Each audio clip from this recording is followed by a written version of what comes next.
मित्रों नमस्कार। सूचना की दुनिया पर आपका स्वागत है। मैं हूं डॉक्टर सुभाष चंद्र सिंह। मित्रों, आज थोड़ा राजनीति से अलग होकर बात करते हैं। राजनीति पर तो रोज़ बात करते ही रहते हैं विभिन्न मुद्दों पर। जब हम राजनीति से इतर बात कर रहे हैं तो आज मैं राष्ट्रीय स्वयंसेवक संघ की चर्चा करूंगा। और चर्चा का एक मूल कारण यह है कि अभी हाल ही में उसकी अखिल भारतीय प्रतिनिधि सभा की बैठक हुई नागपुर में। 17 मार्च को बैठक की समाप्ति हुई, समापन हुआ और वहाँ जो लोग गए थे अपने अपने प्रांतों को लौट गए।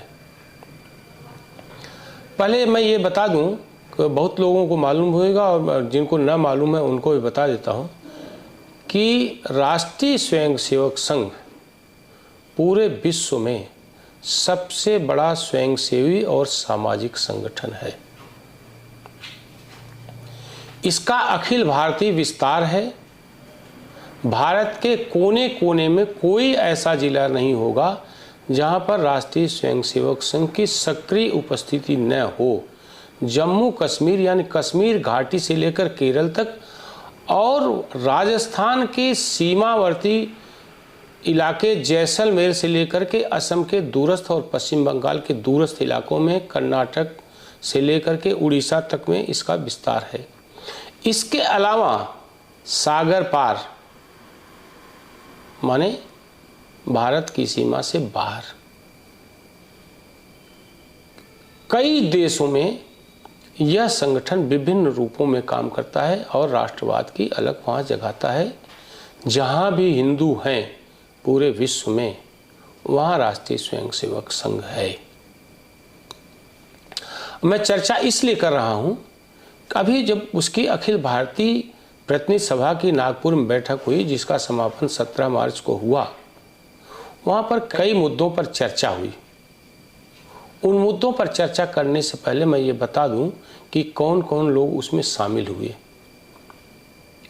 संघ की रचना में जो वरिष्ठ अधिकारी, विभाग प्रचारक, प्रांत प्रचारक, 44 प्रांतों के प्रांत प्रचारक, 11 क्षेत्रों के क्षेत्र प्रचारक, अखिल भारतीय अधिकारी, अखिल भारतीय कार्यकारिणी के सदस्य और सभी 40 से अधिक आनुषंगिक संगठनों के प्रमुख भी वहाँ पर शामिल हुए। भारतीय जनता पार्टी की ओर से बता दूं कि जेपी नड्डा जी शामिल हुए। जो संगठन मंत्री हैं, संगठन महामंत्री हैं जो है बीएल संतोष। सह संगठन मंत्री शिव प्रकाश जी के अलावा कई अन्य संगठन मंत्री उसमें हिस्सा लिए। और विश्व हिंदू परिषद, विद्यार्थी परिषद, विद्या भारती, भारतीय मजदूर संघ, भारतीय किसान संघ जैसे 40 से अधिक आनुषंगिक संगठनों के प्रमुख जो प्रचारक के रूप में वहाँ काम करते हैं इन संगठनों में, उन सब की उपस्थिति थी। 1500 करीब संख्या थी। 3 दिन तक मंथन हुआ और उस मंथन से पहले थोड़ा सा बदलाव भी हुआ। प्राय अखिल भारतीय प्रतिनिधि सभा की बैठक में थोड़े बहुत बदलाव होते रहते हैं। इस बार अखिल भारतीय स्तर पर 3 बड़े बदलाव हुए जिनको बताना जो है प्रासंगिक होगा और सामयिक भी होगा। एक यह कि जो संघ की रचना मैं उसको बता दूं। तहसील प्रचारक, जिला प्रचारक, विभाग प्रचारक, प्रांत प्रचारक, क्षेत्र प्रचारक, सह सरकार्यवाह, सरकार्यवाह और सरसंघ चालक, ये प्रचारक उसमें है। उसके बाद जो है गृहस्थ कार्यकर्ताओं का अलग संगठन होता है जो प्रांत से लेकर के प्रांत स्तर पर, क्षेत्र स्तर पर होता है। बहरहाल ये कभी फिर इस चर्चा करेंगे। अभी मैं बदलावों की चर्चा कर रहा हूँ। बदलाव जो अखिल भारतीय स्तर पर हुए उसमें जो है इस बार 5 सह सरकार्यवाह के बजाय 6 सह सरकार्यवाह मनोनीत हुए। मनमोहन वैद्य जी जो सह सरकार्यवाह थे अब वो अखिल भारतीय जो कार्यकारिणी है उसके सदस्य हैं। 2 नए सह सरकार्यवाह की नियुक्ति हुई। एक अतुल लिमये जी जो बहुत वरिष्ठ प्रचारक हैं, महाराष्ट्र के क्षेत्र प्रचारक रहे, अब वो सह सरकार्यवाह के रूप में उनकी नियुक्ति हुई। इसके अलावा आलोक कुमार जी की नियुक्ति, जो पश्चिमी उत्तर प्रदेश में, जिनका अधिकांश प्रचारक जीवन पश्चिमी उत्तर प्रदेश में बीता, जिला प्रचारक रहे, विभाग प्रचारक रहे, मेरठ प्रांत के प्रांत प्रचारक रहे, पश्चिमी उत्तर प्रदेश के क्षेत्र प्रचारक रहे, और जब यहाँ से अखिल भारतीय टोली में उनको लाने की बात हुई तो उनको अखिल भारतीय सह प्रचार प्रमुख के रूप में मनोनीत किया गया, और अब इस प्रतिनिधि सभा में उनको सह सरकार्यवाह के रूप में उनकी नियुक्ति हुई। इससे पहले दत्तात्रेय होसबोले, जो बहुत वरिष्ठ प्रचारक हैं, विद्यार्थी परिषद में करीब 15 वर्षों तक संगठन मंत्री रहे, संघ में बहुत समय तक पूरा प्रचारक जीवन जो है उनका करीब जो है 30-35 वर्षों का, 40 वर्षों का है। उनका चुनाव हुआ 3 वर्ष के लिए, 3 वर्ष भी इस बार बीता है, तो अगले 3 वर्ष के लिए उनका चुनाव हुआ सरकार्यवाह के रूप में।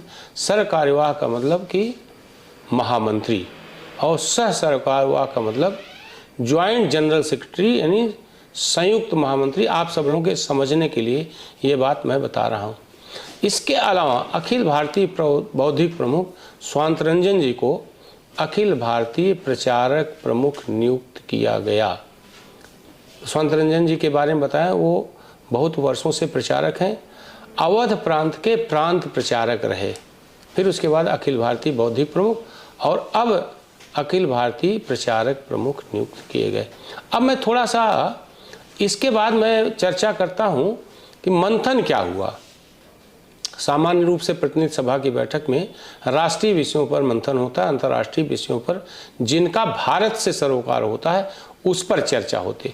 इस बार जो चर्चा के केंद्र में मुख्य रूप से राम मंदिर, समान नागरिक संहिता, और तीसरा जो है संघ के शताब्दी वर्ष के बारे में चर्चा हुई कि कैसे संघ के संगठन का और गहनता से विस्तार किया जाए और कैसे संघ के कार्यों में गुणवत्ता लाई जाए। और वहाँ पर जो है वृत्त निवेदन भी हुआ कि अखिल भारतीय स्तर पर किस तरह से कार्य का विस्तार हुआ, इसके सेवा कार्यों का, इसकी शाखाओं का, संघ की शाखाओं की गुणवत्ता पर व्यापक चर्चा हुई। अब जैसे राम मंदिर पर जो चर्चा हुई, राम मंदिर के बारे में ये कहा, बहुत विस्तार से बताया गया वहाँ पर जुटे सारे प्रचारकों को किस तरह से कि राम मंदिर का आंदोलन चला। और इस बार 22 जनवरी को जो प्राण प्रतिष्ठा समारोह रामलला का हुआ, उससे पहले जो अक्षत वितरण का कार्यक्रम पूरे देश में हुआ, उसके बारे में विस्तार से चर्चा हुए। सुनिए सरकार्यवाह दत्तात्रेय होसबोले जी का यह बयान जो उन्होंने पत्रकारों से बताया। अभी श्री रामलला प्रतिष्ठा के पूर्व 1 से 15 जनवरी तक देश भर में अक्षत वितरण के कार्यक्रम जो हुआ उसके बारे में आपको जानकारी दिए हैं। उसमें जिस प्रकार लोगों के स्वागत रहा, वह देश के अंदर वातावरण कैसे है, और वर्षों से संघ के कार्यकर्ता, स्वयंसेवक और सारे हिंदू समाज जिस सपने को देख रहा था और जिस विषय के आग्रहपूर्वक हमने कहा था, श्री राम जन्मभूमि और उस पर एक मंदिर, यह भारत के सभ्यता का प्रतीक है, संस्कृति का प्रतीक है। श्री राम भारत के सिविलाइजेशनल सिंबल है, राम मंदिर इस देश की अस्मिता का प्रतीक है। यह बार बार सिद्ध हुआ है, और 22 जनवरी के पौष शुक्ल द्वादशी के कार्यक्रम इसको पुनः सिद्ध करके दिखाया है। तो इससे भी अधिक हमारे लिए एक आनंद की बात यह है कि देश भर में स्वयंसेवक और इस विचार के साथ जुड़े हुए लोगों ने 19 करोड़ से अधिक, लगभग 20 करोड़ तक घरों का संपर्क किया है। यह मुझे लगता है भारत के इतिहास में किसी भी एक अभियान 15 दिन के अंदर जो हुआ है उसमें एक कीर्तिमान है। It is a record by itself in any part of the world. In just 15 days period, such a wide and nationwide contact has been possible. और 5,78,000 गांव हिंदुस्तान के, और नगरीय क्षेत्र में भी लगभग 4,727। इतने व्यापक संपर्क इसीलिए हो पाया। एक है इस राष्ट्रीय अभियान जो है मंदिर निर्माण का, उससे लोग जुड़े हैं। दूसरा ये हो पाया संघ के कार्य के जो जाल है संगठन का, उस नेटवर्क के कारण संभव हुआ है, क्योंकि दूर दराज के क्षेत्र तक का विषय को ले जाने का कार्य संघ के स्वयंसेवकों ने किया है। समाज के लोग शहर से इसके साथ जुड़ गए, इसलिए ये केवल स्वयंसेवकों का काम नहीं रहा, सारे समाज का रहा।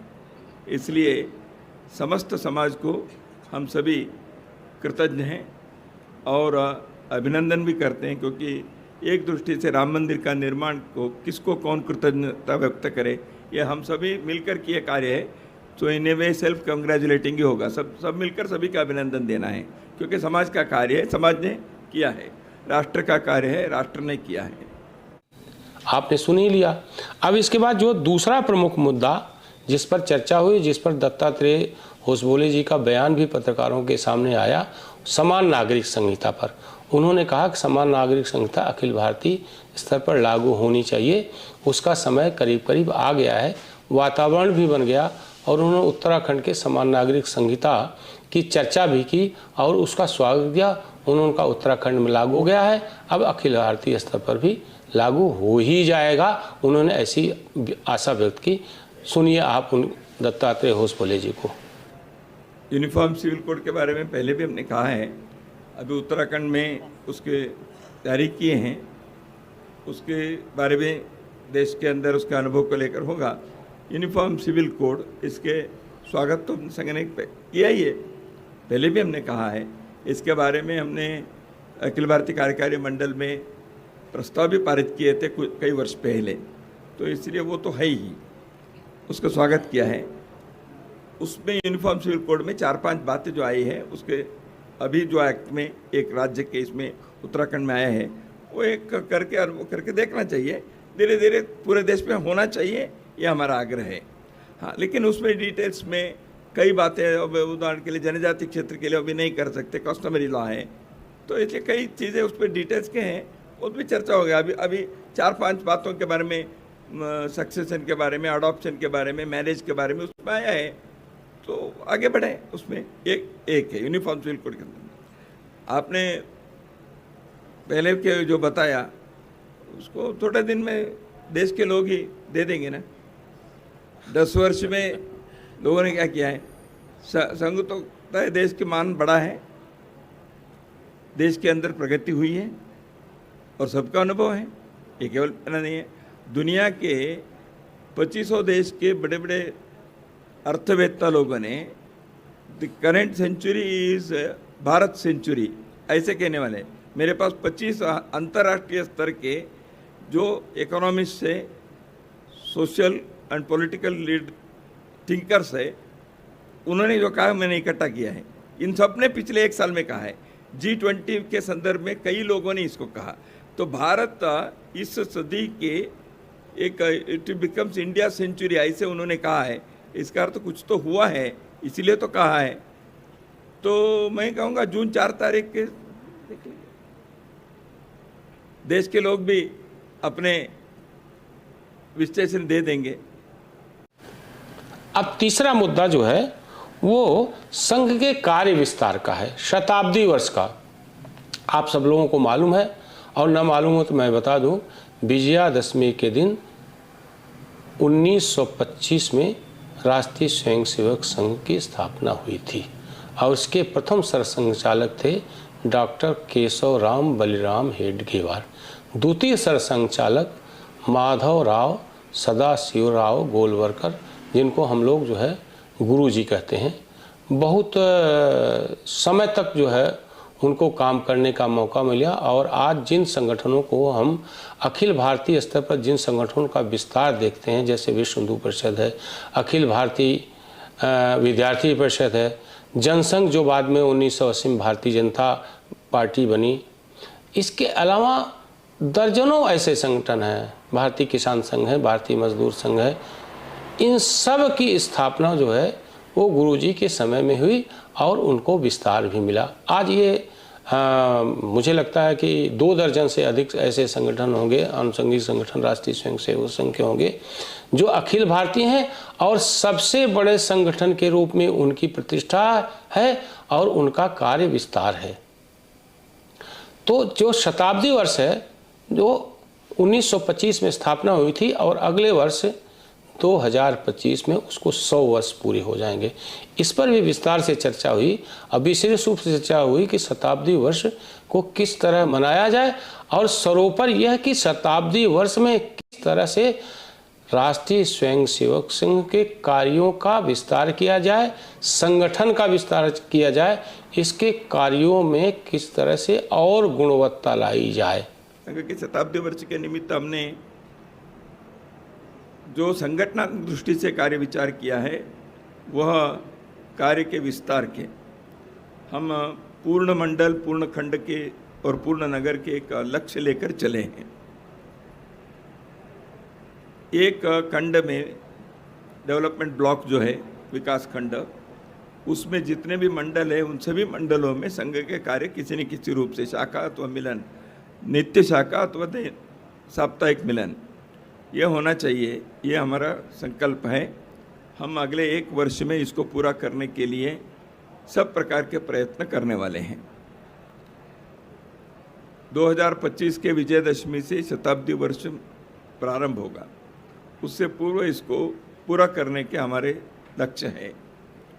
पिछले 2-3 वर्षों में हम आगे तो बढ़े हैं, बीच में 1-2 वर्ष कोरोना के कारण, कोविड महामारी के कारण कार्य की गति में थोड़ा सा उस समय जो निर्बंध थे, शाखा लगना मुश्किल था, प्रवास नहीं कर सकते थे, हमारे कार्यकर्ता प्रशिक्षण वर्ग वगैरह नहीं हो पाए, तो इस कारण से स्वाभाविक रूप से वो गति पर थोड़ा सा अवरोध आया। अन्यथा मेरा विश्वास है अब तक हम इस लक्ष्य के और नज़दीक आ जाते और इस वर्ष में उसको पूरा करते। तो उस अवरोध को हम पार करके अभी कोरोना की स्थिति से पहले से हम आगे बढ़े हैं। तो कार्य के व्याप्ति एक है, इस कार्य सर्वस्पर्शी होना चाहिए, समाज के हर वर्ग के लोग। आज भारत के सभी वर्गों के, हिंदू समाज के सब प्रकार के पंथ, संप्रदाय, जाति, वर्ग संघ के कार्यकर्ता के नाते सहभागिता में हैं। देश के हर कोने में संघ के कार्य है। समाज के सभी स्तरों के आर्थिक दृष्टि से, सामाजिक दृष्टि से, शैक्षणिक दृष्टि से आज संघ अक्षरशः एक राष्ट्रीय अभियान बन गया है। यह केवल एक संगठन तक सीमित नहीं है। This has become a nation wide nationalist movement of its own unique type. तो इन सब मुद्दों पर विचार करने के बाद 17 मार्च को अखिल भारतीय प्रतिनिधि सभा की बैठक का समापन हुआ और सारे प्रचारक अपने अपने प्रांतों में गए। एक बात यह स्पष्ट हो गई कि जो संघ है, जिसका अखिल भारतीय व्याप है, वह अपने को उत्तरोत्तर मजबूत करने जा रहा है। और आप निश्चित मानिए कि अभी तो इसका जो अखिल भारतीय स्तर पर प्रभाव है, विश्व स्तर पर भी इसके प्रभाव की आशा की जानी चाहिए। इस एपिसोड में बस इतना ही। कभी और इस तरह की प्रासंगिक बातें होंगी संघ के बारे में, उसको लेकर फिर मैं आपके सामने आऊँगा।